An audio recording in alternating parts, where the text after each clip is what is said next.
RNY Second Chance Cass here, coming to you with my week 46 post-op gastric bypass update video. And this video is going to be a little bit different than most of my other videos. We'll just go ahead and go right into the stats, and then we'll talk about what's been on my mind lately and what's been on the scale. So I weighed in day of surgery at 267.7. I weighed in high weight of 311.5, and I weighed in the other day at 198. So I've got a loss from surgery of 69.7 pounds and a loss from high weight of 113.5. So yeah, that's great, that's good and all, but I hate it. Those numbers suck to me. They're not near good enough, and I have nobody but to blame but myself for my lack of energy and my lack of exercise. And when the doctor comes in and says, listen, I'm giving you the tool and you need to do the work, you need to do the work. And in a quarter mile, continue onto Washington 19 South. Sorry if you can hear my GPS. I'm traveling to Auburn today. But I have been really struggling these last couple weeks, and it's not fun. And I've had my first gain ever, and it was a 10-pound gain. And I'm really struggling to get the weight off. At first I thought it was because I was on my period, and I was just blaming it on the salt and the water retaining. And that obviously wasn't it, because when I was off my period I only dropped 2 pounds. So it's got to be the crap I've been eating. And work doesn't help. I'm a pastry chef, and I've got this huge addiction to food and sweets, and I'll go into work. I usually am at work by 4 a.m. every day now that school's back and going and everything, and I'll go in to work at 4 o'clock, and I will grab a latte and a coffee and a cookie, and it's like, continue on Washington 19 South for 14 miles. It's so, the struggle is real. It is so hard, and it's not okay, and I still haven't found a protein drink that I can keep down. And that's been part of my problem too, because it's like, how do you get in the protein without a supplement, without going to GNC and being like, look, this is what I need, and this is that skin? That's really skin. Is that really skin? See, it's stuff like that. That's just not helping me.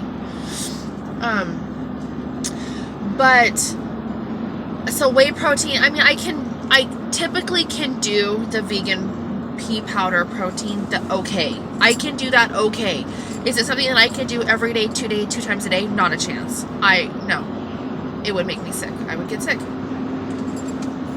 So I've gone back to juicing. Here's my juice. In here I have 2 pears, an apple, 5 carrots, 2 cups of spinach, some lemon juice, and I think that's it. But there's a lot of sugar and natural carbs in here, and it's not good for me. But it's how I get my veggies and fruits in. So I started drinking coffee about 2 months ago. Every day that I'm at work, I have it's usually like a sugar-free hazelnut latte, or lately it's been a sugar-free vanilla with eggnog.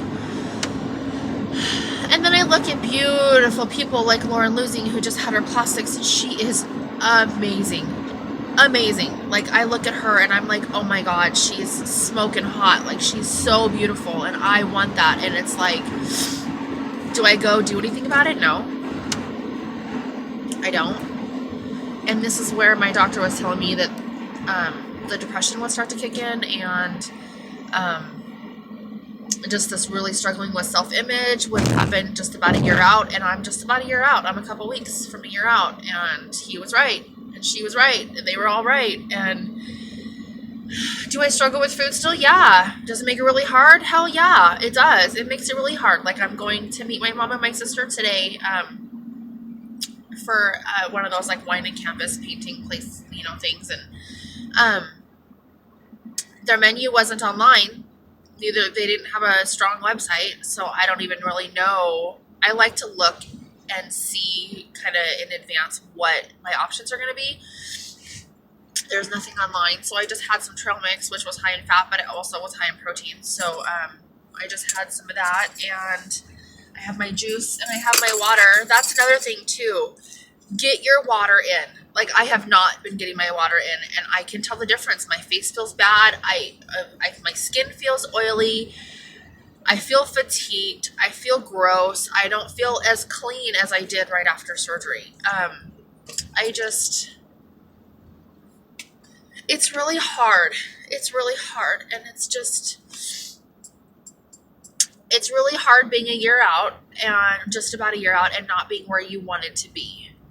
You know, I went to my surgeon's office last month and he told me I have 30 more pounds to go. So I have 30 more pounds. So I need to be at 165.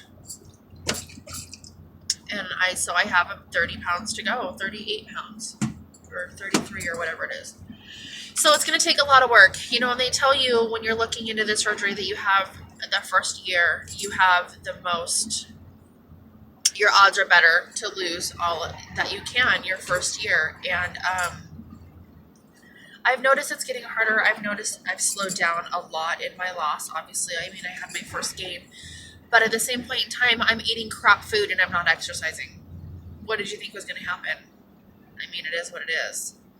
So, and then the holidays are coming and everyone's baking and it's pumpkin pie this and cornbread that and stuffing this. And so I have some things that I'm really lucky when it comes to my tool. And I have some things that I'm really not super excited about. So I can eat sweets. I can eat candy. I sometimes can eat ice cream. I can eat brownies. I can eat cake. I can eat all of that stuff. But when it comes to like the sweet, like pumpkin bread and like cake and things like that, I struggle with bread, period. So that one is hard for me. But cookies, brownies, things like that, yeah, sometimes I'm a little sensitive to them and sometimes I'm not. Usually I'm not.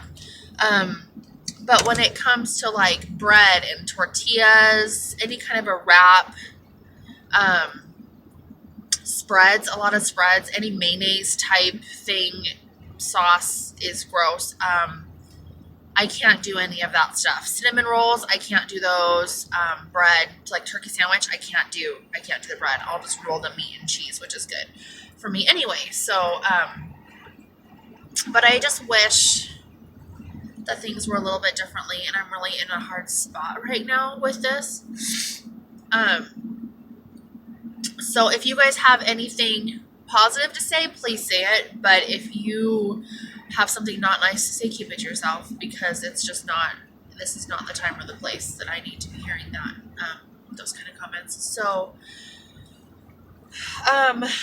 I hope that you guys have a great Thanksgiving, and I hope that you make good, healthy choices out there. And for those of you that are post-op, stick with it. Stick with the program. You can do it. We're a team. We'll do it together. And for those of you that are pre-op, don't let this video freak you out or scare you. It's just a reality video, and it's kind of how I'm feeling. And yes, everybody's different, and everybody's tool is different. So just because I can tolerate something doesn't mean that you will be able to. So don't let that deter your decision away from having surgery, because I still would have this surgery regardless. It's changed my life. It's improved my life. I'm just a little emotional about it right now.